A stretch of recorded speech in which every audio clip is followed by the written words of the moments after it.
Hey kiddies, it's Terrible Triple Feature time once again, and this week we look at Marvel's Phase 2 losers. This is of course not to imply that any of the Marvel movies have been bad, or especially Phase 2. Phase 2, as near as I can tell, is knocking it out of the park. They are basically trying to make every movie better than the previous one. No, I'm referring to the movie The Losers. Oddly enough, a DC movie, a Vertigo movie for that matter. The Losers was a comic book that ran for about 3 or 4 years about a special forces unit that was betrayed by the CIA and spent the bulk of the series trying to clear their names and incriminate the people that screwed them over, namely a bad guy named Max. And if this sounds familiar, you're not wrong. I did a triple feature covering the fact that we had 3 of the same movie come out in the same summer between The Losers, The A-Team, and The Expendables. All 3 were really a lot of fun, though. But oddly enough, 3 of the main characters, the titular losers, have appeared prominently in Marvel films, and especially in Phase 2. Our menu is going to include Thor, The Dark World, Captain America, Winter Soldier, and Guardians of the Galaxy. And I'll apologize in advance. Only one of these movies is out on DVD, so if you can find a way to watch all of these in the same week right now, that would be impressive. But the clock is ticking because Guardians of the Galaxy comes out this Friday, and you know my ass is going to be there. So, Thor, The Dark World features predominantly the same cast as the original film with, of course, new added bad guys.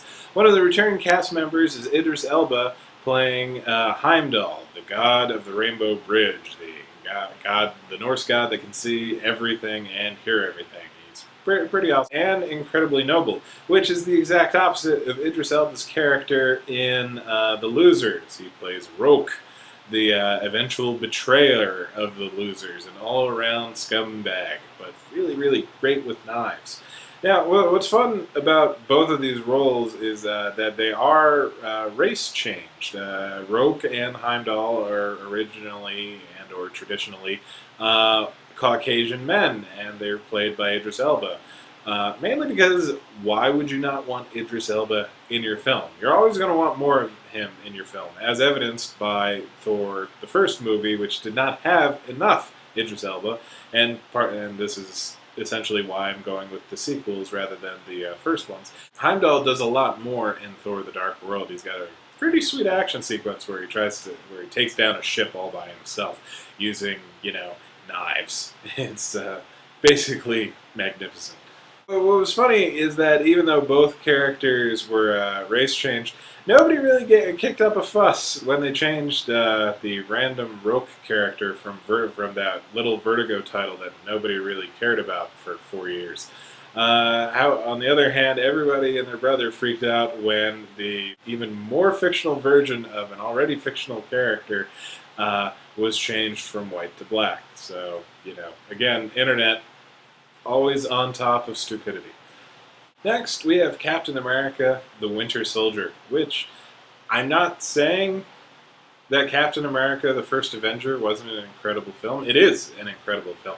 It's just Winter Soldier knocks just about everything out of the park outside of the Avengers. I mean, it was really something. I was not... like, with all of the Phase 2 movies, I've gone in expecting to enjoy them, but the quality of them and the enjoyment value has really been phenomenal, and especially with Winter Soldier, with the plot twists, the character moments, just the action. It's beautiful. And all of this is anchored by Chris Evans as Steve Rogers, Captain America. With pretty much all of the Marvel casting, is anybody going to argue with me that it's not perfect?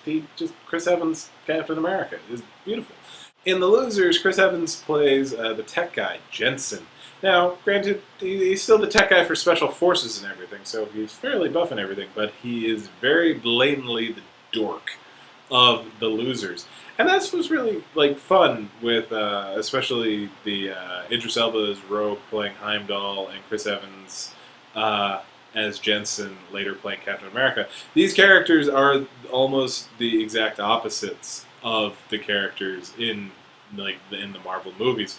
Captain America is a lot smoother and more earnest and friendly, and while in Winter Soldier he ends up making a few more jokes than in the first film, he's still, very deadly do right in a good way. Whereas Roke is evil and a scumbag, and Heimdall is just noble and wonderful. However, in both movies, Zoe Saldana is essentially playing the same character. It's fun to note that as of this recording, Chris Evans has been in 8 different comic book movies playing multiple characters. He was in both of the Fantastic Four movies playing Johnny Storm. He was in The Losers. He was in Scott Pilgrim playing Lucas Lee. He's been in 4 different movies as Captain America, including Thor: The Dark World. So he's on this triple feature twice. And also he was in Push, where he had superpowers, but it was not based on an actual comic book. But hey, we can count it. Oh my god, no, he's been in 9. He's been in 9 because Snowpiercer came out, and Snowpiercer was awesome. God damn, Chris Evans, what is it with you in comic books? Zoe Saldana is going to be playing Gamera in the forthcoming Guardians of the Galaxy movie, which, as of this recording, has a 100% fresh rating on Rotten Tomatoes, for whatever that's worth. Gamera is the fairly bloodthirsty assassin. She really enjoys what she does, and what she does is murdering people in space with swords.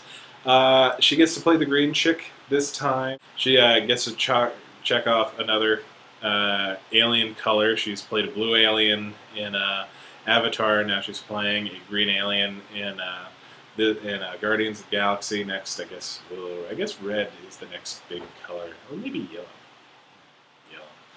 Zoe Saldana plays Aisha. Aisha, they changed her ethnicity a bit in the comic. She was raised in Afghanistan and Pakistan.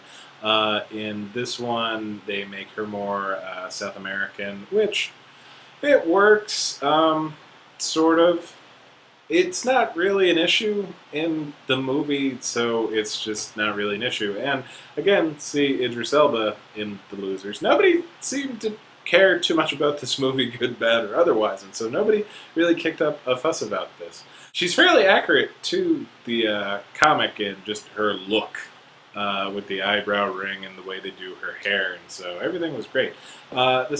Similar with Guardians of the Galaxy, which, again, haven't seen it, but man, I've got a good feeling about it. Gamera is green and scary looking and sexy.